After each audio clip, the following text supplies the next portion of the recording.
This episode turns a sneeze into a friendly physics demo, showing how a burst of warm air moves across a room.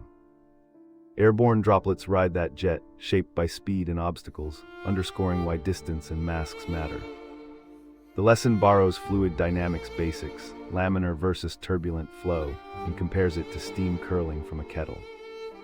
A simple smoke trace reveals how furniture and fans redirect airflow, steering droplets away from the breathing zone. Takeaway: open windows for ventilation, use masks, and stay mindful of airflow to keep everyday spaces safer.